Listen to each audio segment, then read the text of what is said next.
देखिए vector calculus की series में आज हम सीखेंगे line surface and volume integrals के बारे में। आप सभी ने डेफिनेट इंटीग्रल के बारे में पढ़ाई होगा कि किसी फंक्शन का हम एक लिमिट के अंडर में इंटीग्रेशन करते हैं और उसे कहते हैं डेफिनेट इंटीग्रल। ओके, अब देखिए जब 1D में कोई इंटीग्रेशन होता है उसे बोलते हैं लाइन इंटीग्रेशन। अगर यही इंटीग्रेशन हम 2D में करें दैट मीन्स 2D की ज्योमेट्री का इंटीग्रेशन यानी कि डबल इंटीग्रेशन, तो इसे बोलेंगे सरफेस इंटीग्रल। अगर यही सेम थिंग हम 3D में करें यानी कि 3D ज्योमेट्रीज में, तो उनका हम वॉल्यूम इंटीग्रल निकालते हैं। अब इन चीज़ों को हम इस वेक्टर एनालिसिस में पढ़ेंगे। वेक्टर एनालिसिस में line integral, surface integral and volume integral के बारे में जानेंगे। लाइन इंटीग्रल की बात करते हैं। देखिए लाइन इंटीग्रल के एप्लीकेशंस क्या हैं कि जैसे किसी रीजन में कोई फोर्स काम कर रहा हो, किसी सिस्टम में कोई फोर्स काम कर रहा हो, उस पर कोई सिस्टम में कोई वर्क डन लग रहा हो, तो उसको कैसे इवेल्युएट करेंगे, ये सब लाइन इंटीग्रल के अंतर्गत आता है। लाइन इंटीग्रल के थ्रू हम इसे इवेल्युएट कर सकते हैं। अब देखिए लाइन इंटीग्रल को हम लोग कर्व इंटीग्रल भी कहते हैं और इसे पाथ इंटीग्रल भी कहते हैं। ऐसा क्यों कहते हैं? क्योंकि लाइन इंटीग्रल में हम किसी पाथ का या किसी कर्व का इंटीग्रेशन करते हैं। अब कर्व दो टाइप के हो सकते हैं। पहला होता है स्मूथ कर्व, दूसरा होता है पीस वाइज स्मूथ कर्व। ठीक है, तो स्मूथ कर्व और पीस वाइज स्मूथ कर्व क्या होते हैं इनको जानते हैं। देखिए स्मूथ कर्व, मान लीजिए कोई कर्व है, उसके हर एक पॉइंट पे एक यूनिक टेंजेंट खींचा जा सके तो उसे बोलेंगे स्मूथ कर्व। और पीस वाइज स्मूथ कर्व छोटे छोटे स्मूथ कर्व से मिलके बना होता है। Okay, that means the finite number of smooth curve make peace wise smooth curves. अब देखिए जैसे कोई सर्कल है तो ये एक स्मूथ कर्व होता है।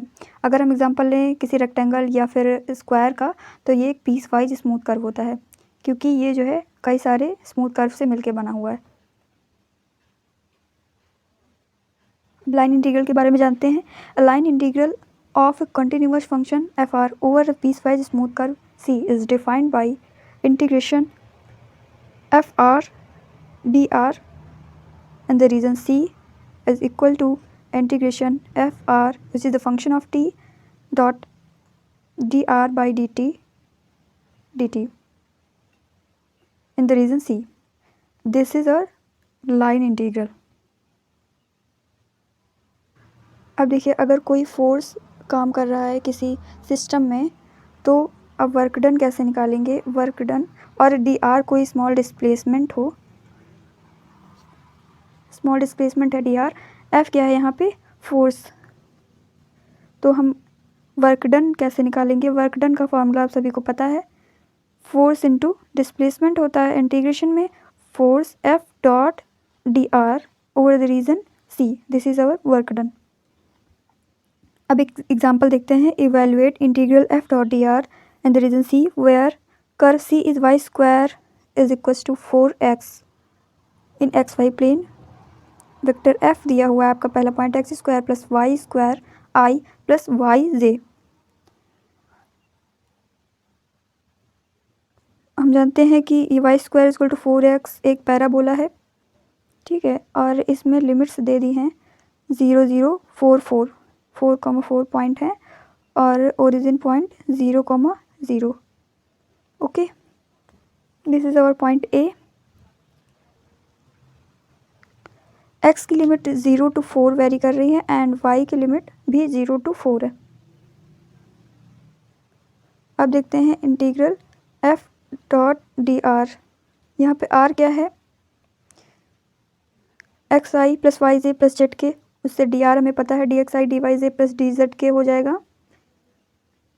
x is equal to x i plus Y j plus z k, then d r will be d x i plus d y j plus d z k. Integration और the region C X square Y square I plus Y J dot product with D R, that means D x I plus dyj plus dzk. This will be x square y square dx plus y dy integration और the region c. x की limit 0 to 4 and y की limit है 0 to 4.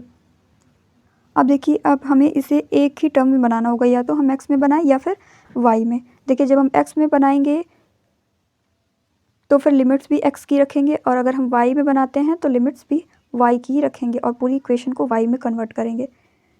देखिए, Y square equal to यहाँ पे है 4x. That means कह दे y की लिमिट हमने रखी है 0 to 4. वाई स्क्वायर की प्लेस पे 4x plus Y D Y. इसको डिफ्रेंशिएट कर देते हैं. 2y dy is equal to 4dx. That means y dy is equal to 2dx. तो y dy की प्लेस पे हम यहाँ पे 2dx लिख सकते हैं, तो इसे लिख देते हैं 2dx. ओके. अब इसको इंटीग्रेट करना है लिमिट 0 to 4 पे. नॉर्मल इंटीग्रेशन बन गया. अब इसको हम लोग कर लेंगे x to the power 4/4 limit 0 to 4 plus 2 x limit होगी 0 to 4 and this will be 256 plus 8. That means 264. That is our answer. अब आगे चलते हैं. देखिए, इसका सेकंड पार्ट भी इसी तरह से लग जाएगा. सेकंड पार्ट है f is equal to X square Y cube I plus 5yj. In the same manner इसको आप सॉल्व करेंगे. स्क्रीन पे आप नेक्स्ट क्वेश्चन देख सकते हैं. The value of line integral in the region c integration y square dx plus x square dy where c is the boundary of the square -1 less or equal x less or equal 1 and y की limits भी हैं -1 से 1.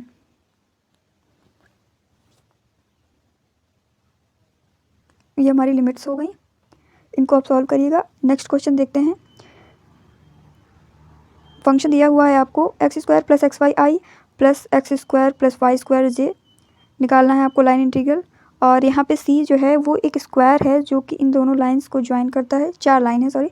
X is equal to +1 -1, Y is equal to +1 and -1. इसका figure देख लेते हैं. ये Y axis, ये एक्स एक्सिस हो गई, और ये हो गई आपकी x इज इक्वल टू 1 की line and this is x is equal to 2 की लाइन, और ये आपकी y इज इक्वल टू 1 की लाइन, और ये y इज इक्वल टू. अब इनकी कोऑर्डिनेट देख लेते हैं चारों पॉइंट्स के. इसको मान लेते हैं हम. ये पॉइंट है a 1,1, ये हो गया b -1,1 and this is c -1 and -1.